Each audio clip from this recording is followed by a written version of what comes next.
ஐயா வணக்கம். இப்போ எடப்பாடியார் வந்து அவரோட 2026 தேர்தல் வந்து என்னென்ன பண்ணுவேன் அப்படின்ற அறிக்கையை வெளியிட்டிருக்காங்க. அதை பத்தி உங்களோட கருத்து என்ன? அவர் அறிக்கை அறிமான அறிக்கைங்க. 10,000 தரேன்றாரு. மானிய சிலிண்டர் 3 சிலிண்டர் தர்றாரு. இல்ல முன்னாடி நிறைய வந்து திட்டங்கள்லாம் கொடுத்துருந்தாங்க. போன வாட்டி அம்மா பீரியட்லேருந்து எடப்பாடி பீரியட்லேருந்து தாலி தங்கம் லேப்டாப்பு எல்லாம் நலத்திட்டம்லாம் கொடுத்து எல்லாம் கொடுத்துருந்தாங்க. திமுக ஆட்சி வந்தவொடனே தாலி தங்கம்லாம் எடுத்துட்டாங்க. ஒன்றுமே இல்லாமல் போச்சு.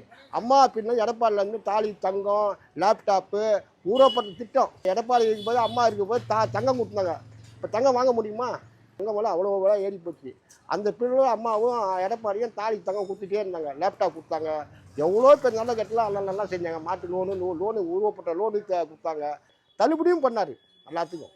இந்த ஆட்சியில் வந்து அதிகமாக போதைப் பொருள் கடை ஓவரு போதுங்க. கஞ்சா இந்த அபின்றானுங்க, மாத்திரன்றானுங்க, சின்ன சின்ன பசங்க எல்லாம் வாலிப வயசு பசங்க. டிவியில் பார்ப்பீங்க நீங்கள். ஐயோ எங்கே பார்த்தாலும் கஞ்சா குடிச்சிட்டு இந்த கவர்மெண்ட் வந்து ஓவராக போதைப் பொருட்கள் ஓவராகி சண்டை தகராறு கலவரம் அல்லது போகிறவங்க அடிக்கிறது, ஒரு ஹோட்டலில் சிப்பன் சாப்பிட்டா போய் அடிக்கிறது, கொண்டு வந்து காசு கேட்டால் அடிக்கிறது. இந்த பசங்க ரொம்ப அநியாயம், ஓவராக அநியாயம் போச்சு. போகிற ஏடி அமைச்சிக்கலாம் இந்த மாதிரி கிடையாது. சட்டம் ஒழுங்கு தான் கரெக்டாக இருந்தது. என்னன்னு தெரியல. இந்த பசங்க ஓவராக கஞ்சா குடிச்சு பொரியவங்க போகிறவங்களாம் பராமரித்து தகராறு அடிக்கிறது, போகிறது, பைக்கில் வரணும் பிடுங்கிடுது, அடிக்கிறது, ஹோட்டலில் போய் சாப்பிட்டா காசு கொடுக்காது, அவங்களும் ஹோட்டலுக்கார ஓனரை ஒதுக்கிறது. எல்லாம் மோசமாக ஆகிப்போச்சு. அதனால வந்தால் ரொம்ப நல்லா இருக்கும். ஆட்சி அவர் எடப்பாடி ஆட்சி வந்து நல்லா அருமையாக இருக்கும். ஒன்றும் தப்பு இல்லை.